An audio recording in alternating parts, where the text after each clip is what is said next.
Hey, everybody, welcome back to the show. Today, I'm here with my buddy Jimmy Ogle up in Oklahoma City. And at a time in the market where everybody thinks that it's difficult right now to run this business, Jimmy's crushing it. And he's been in the business for a long time, and he's actually having some renewed success right now that he contributes a lot to positive mindset.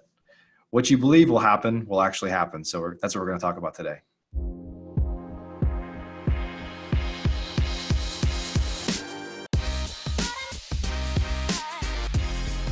Professional real estate investors know that it's not really about the real estate. In fact, real estate is just a vehicle to freedom.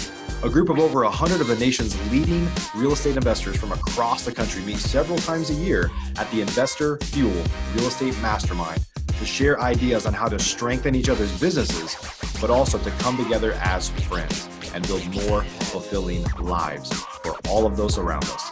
On today's show, we're going to continue our conversation of fueling our businesses and fueling our lives. I'm glad you're here.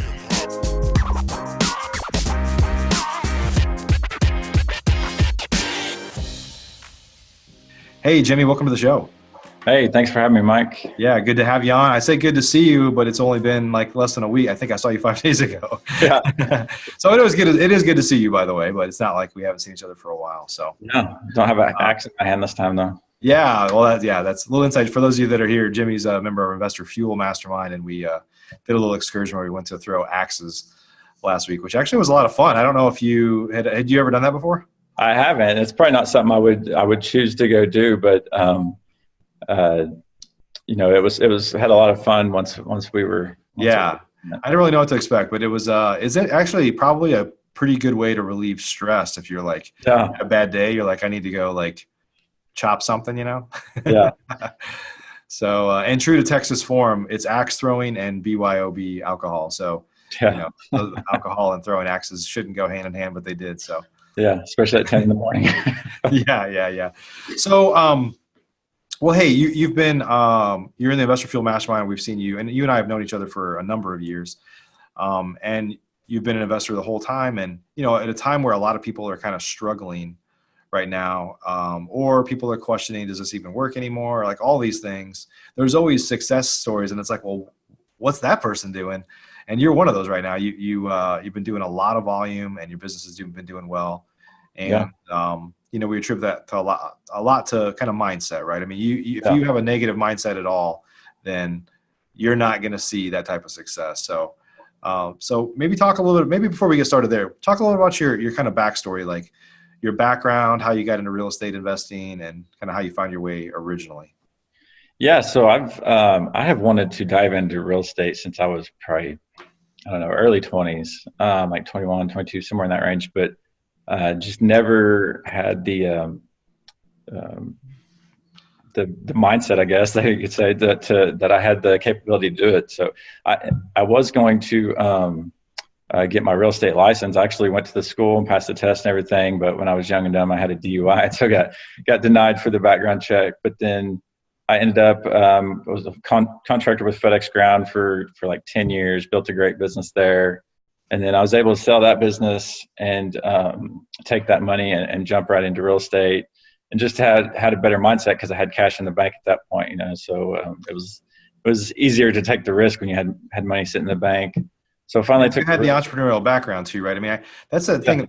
This is what I believe about real estate investing. I mean, you clearly have to have a specific skill set to talk to sellers and things like that. But at the end of the day, like our real estate investing businesses are kind of fundamental small business, right? I mean, you have to generate leads and find customers. You have some operations components to the business, and ours is maybe a little unique in that you have to like find funding and some things that are a little bit different. But I think, I think being a real estate investor makes you a strong small business entrepreneur if you have some level of success. Yeah, for sure.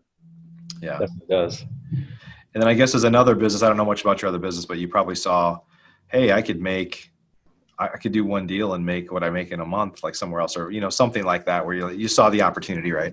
Yeah. Oh, yeah, for sure. I had saw some other friends that had got into real estate and just didn't really believe it at all, until you were actually doing it. I mean, when you're not in real estate, you when you haven't had that kind of pain, it's like, why would someone ever sell a house at, that price? Right. But until you're in that situation, you probably still never really know that feeling. But so yeah, I never really believed it was work until we were actually doing it. And we jumped in, and we're talking about mindset, and I can look back, across my life, and just every time things were going well, I can just look at, I feel like it was tied to my mindset, because like when we came into real estate investing, I just sold a stressful business, and we did well off of selling it. And like the first couple of years that we jumped in real estate were just amazing. And because you were on a high, and yeah.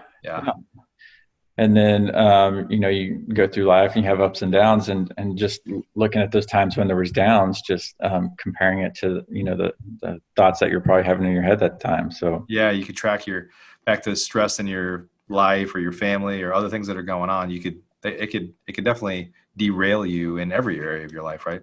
Yeah. Your attitude is down, all those things.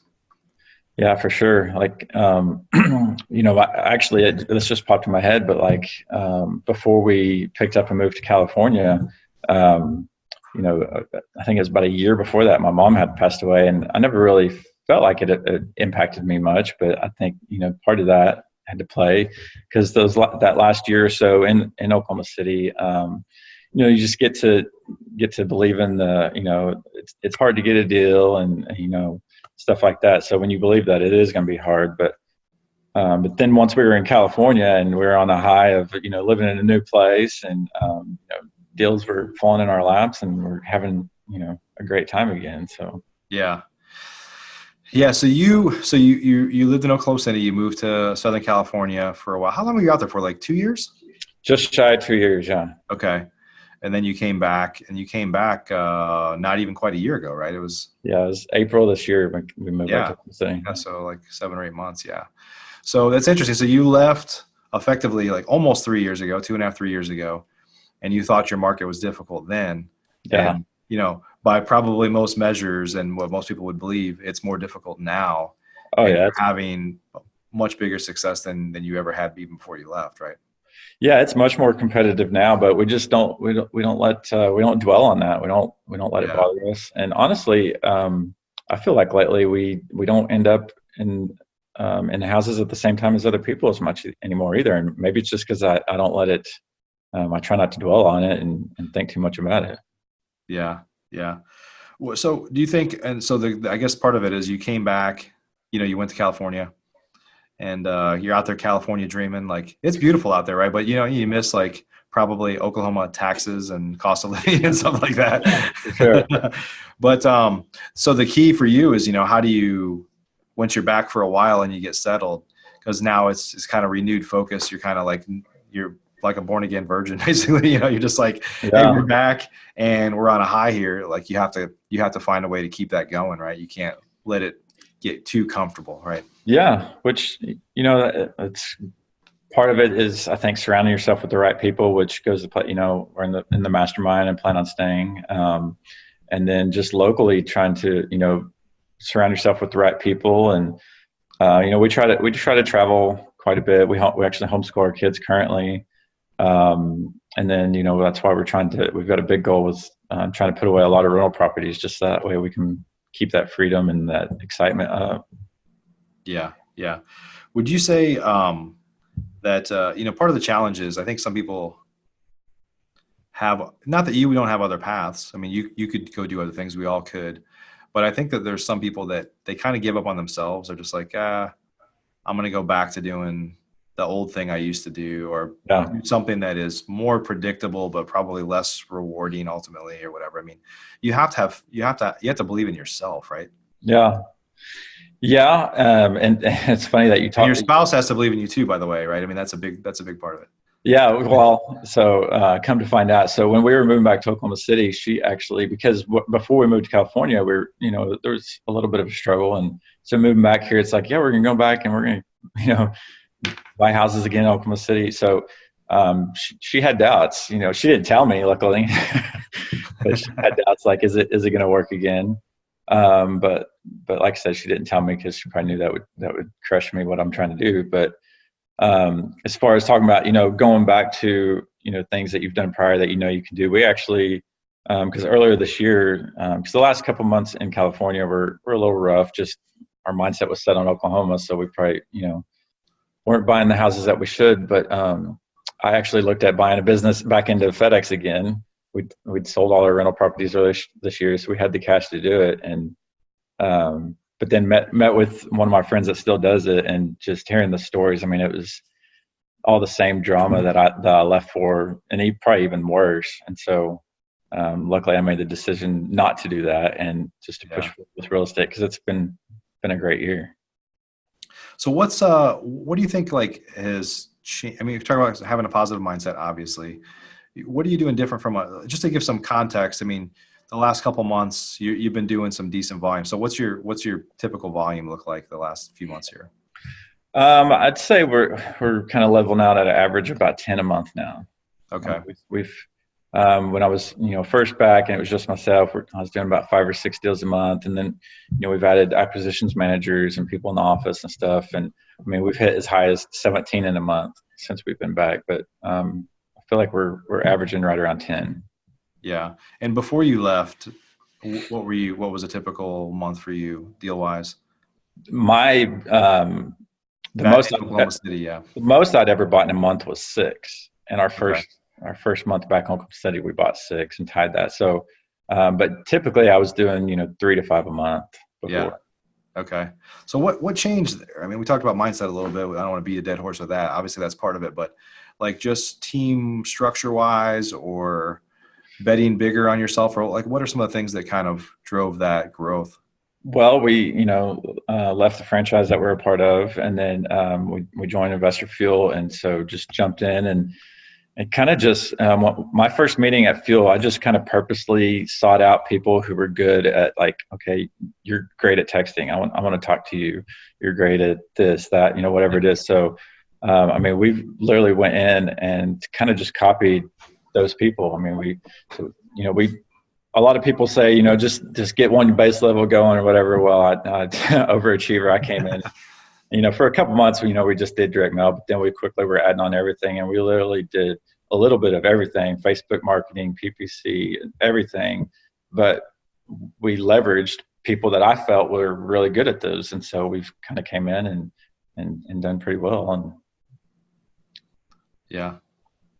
Yeah, it takes, I mean, that's the beauty of, I guess, of a mastermind, is there's, of a high level one, at least, people that have a good pedigree in there, is you find people that are if you need an expert in almost anything, they're there. You just have to find them. And they're, in our group, they're givers too. They're willing to pretty much not hold back and share whatever they know. So it's kind of the value of surrounding yourself with the right people. I think sometimes when you try to network with people just in your market, there's value in RIA clubs and meetups and all that stuff, but people tend to be a little more closed off. And I don't know, certainly some of that is, there's a lot of people in those groups that aren't doing anything yet. So they're just new. But even people that do know something, they're a little more scarcity mindset. I'm not going to share that with you. And it's just because you're just not as committed to that organization, I guess, maybe. Yeah, for sure. Yeah. And there's still hesitancy when you get around people in your market. You are reluctant to share, because even if you don't, I try not to have that mindset. I try to have an abundant mindset, but just when you're around people that are in your market, you just naturally hold back. It's not even you're purposely doing it. You don't want the next guy to go and just copy, I guess. But yeah. But you realize sometimes, at least I do, in the market where I'm at, Dallas, I mean, I don't know how many people would identify with, if we said, who here is a real estate investor, and they raised their hand. I feel like there'd be no joke, I feel like there'd be 10,000 people that raise their hand. Yeah. I mean, there's almost 8 million people here. It's a big market. Yeah. And they're not all doing deals. They're not all doing high volume deals, but there's a lot of, I think there's a reason why there's always, a very distinct list of people that are hitting it out of the park. They usually have a positive mindset. They usually are investing in themselves. They usually find ways to do deals kind of with and through other people. instead of like, I'm going to pretend like you don't exist and I just want to crush you. They're like, well, how can maybe we can find some ways to work together. Just a little more open-minded to finding ways to kind of do things on a positive side, right?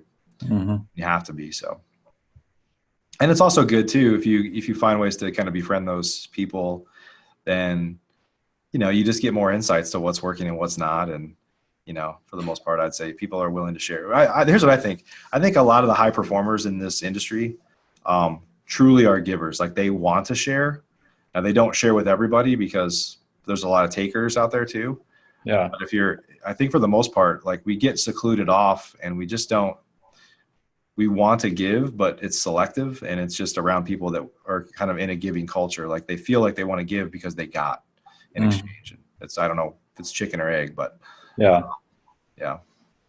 for sure. Yeah. So what do you feel like people that are out there, and because you have a network of people all across the country, and everybody thinks their market's the most competitive in the country, no matter where you're at.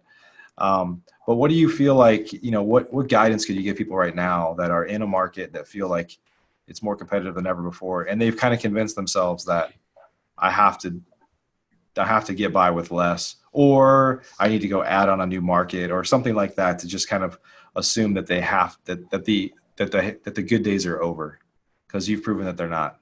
What advice would you give them? I think it's just find what's working for you. I have people ask me all the time, like, what are you doing that's working, or what marketing do you do?